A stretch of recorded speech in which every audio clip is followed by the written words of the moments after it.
This time we're gonna talk about data. Gonna take us through how do you choose the right database for your needs. This is how. Let's get started. So Wally. Yeah, sure. Thanks, Al. There are two main type of solutions in the world of databases. So one is the SQL and NoSQL. So structured query language is more about relational databases, and not only SQL is more about non-relational databases. So before diving into the choosing the right one for your project, let's take a firstly we can take a closer look into each type of these database, and then its own strength and weakness, and how it is making them suited to different use cases. Yeah, let's get into it. So relational databases, let's start with that. So that's where we are using, that's where the databases started evolving. So relational databases, that store data in the structured tables, in terms of rows and columns, and how it excels is handling the structured data, right? So using the predefined schema, so you will be knowing the structure of data beforehand, and then you will be started creating your data models, right? So it follows the asset properties. So it guarantee the data reliability, and ensure all your transactions are doing well and good, and it is in the correct manner. So atomicity, consistency, isolation, and durability. So atomicity, we can say that every transaction can happen, or it does not happen at all. Okay, right? So that's where the atomicity and consistency, before and after the transaction, the data will be still consistent. And isolation, we can say like the multiple transactions execute at the same time without any interference. And durability, any successful transaction, you can always have the data even if the system fails. So these are all the asset properties. So I This just is very important.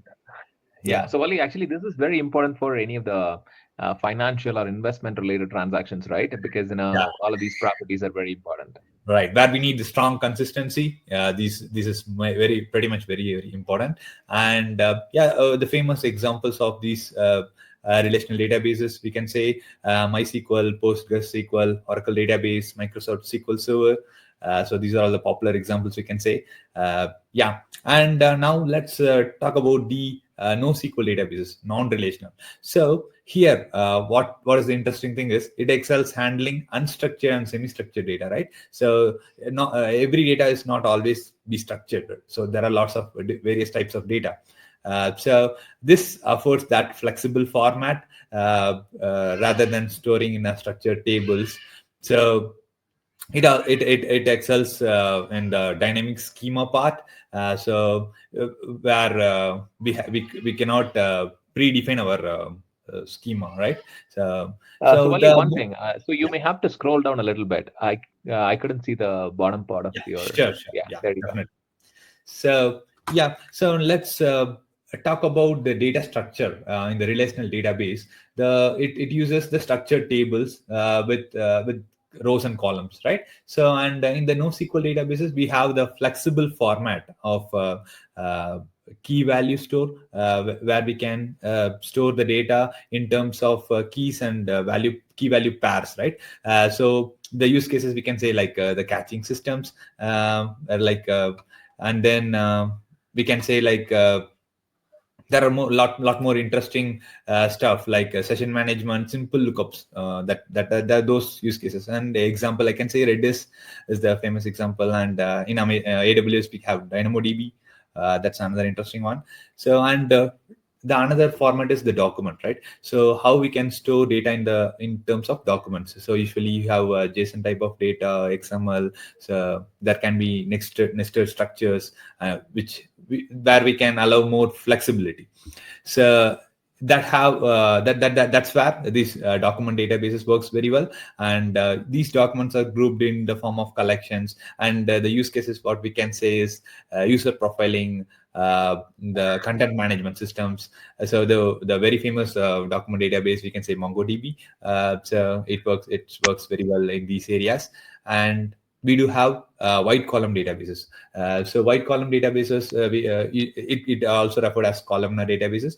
So it always stores data in the form of columns instead of rows. So here, what is the difference between RDBMS? I can say, like, you no need to know, you do not need to know all the columns upfront. Instead, in RDBMS, you will define all the columns prior, right? So yeah. So next is this format is optimized for reading large amount of data quickly. So maybe making it ideal for the data warehousing that I think, and analytical uh, uh, queries. So use case, we can say real-time processing and high performance uh, applications, big data analytics. The very famous example we can call it out is Apache Cassandra. Yeah, that's a very very popular one. And yeah, there is one more common format is the graph database. So where we can think of our data can be stored in the form of nodes and edges. So nodes are the entities and edges are your relationships, and your nodes will have a certain properties that we can call it as node properties, that those info we can store. And it is primarily where the data points and the complex relationships involves. That's where we go for the graph database. And it is best for the social networks, recommendation systems, and kind of network analysis. Yeah, one such example I can give is Neo4j. It's a NoSQL graph database. Yeah. So what do you think, Al? Do you? Yeah, I myself used a lot of these, right? So I can totally relate to what you're talking about, specifically graph database, right? So there was this feature we were working on, like, find your friend as a feature, right? So that means, like, we connect all your friends in a like a node and edges with a graph, and then technically, your friend's friend, right?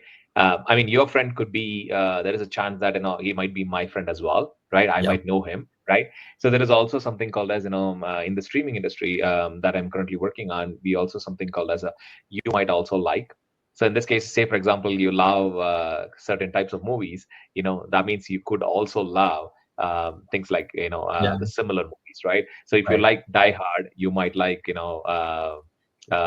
maybe some of action movies, right? Yeah. Things like Right, right. Good. So, yeah, so these areas, right? So these are all the key differences we can say. And then the querying part. So complex queries like involving joins, aggregation, more transactional data, the complex queries, the structured query language makes it much easier with its syntax, and how we have done in the past.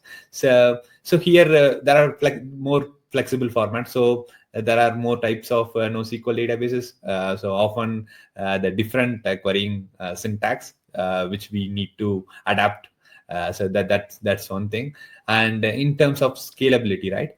So SQL databases is vertically scalable. So you have to increase the compute power, right? Power of the server, so that it can perform better. In NoSQL databases, it is horizontally scalable, so you can add more resources to your resource pool, so that it can perform better. Yeah, that is one aspect which we need to think of. In terms of distributed systems, NoSQL works really well as it is horizontally scalable. Yeah, and so this one, right? So it performs very well in distributed environment, but yeah, it needs to most of the NoSQL databases, I can say. So yeah, it will sacrifice ACID properties in terms of it needs to adapt for either the performance and scalability it needs to favor for. So that's where it needs to sacrifice some of its ACID properties. So it usually follows the CAP theorem, the consistency, availability, and partition tolerance. So that itself requires another podcast where we can talk about in detail about these areas. So yeah, these are all the high level difference between these two. So yeah, we can Yeah. So, next. Bali, a quick question, right? Yeah. So, what would be expensive? Like in this case, say for example, you're saying SQL databases or relational databases are vertically scalable. Uh, I mean, and then non-relational databases, you can add more nodes to it. or instances to it to horizontally scale it. So in this Yeah. case, when it comes to real-time usage, what would be expensive? Yeah. So yeah, if you are going for a cloud environment or on-premise, so it is absolutely different areas. So if you are using cloud, you have to pay for what you use. Uh, so in terms of what you use, NoSQL performs better. Considering the SQL databases, you are having a fixed hardware where you are performing more and more transactions. NoSQL, you can scale up, scale down based on your need. So that's what I think in terms of cost perspective. That's a very good point. That's a very good point. So basically, you can scale up and down based off of your need, and during peak times, maybe you just scale up, and during normal times you just scale down. So basically, you can save some dollar. Yeah, Yeah. So I think from cost and expense standpoint, that makes more sense. yeah, Thanks. yes. So next thing what we are talking about is how we can make the right database choice for our project, right? So I have the questions we can have in our mind before choosing our database. So, what is our underlying data model? So, what type of data are we exactly storing? Is it structured, or unstructured, or semi-structured? So, this is for our project. We need to choose our data model. So, you can fill in that first.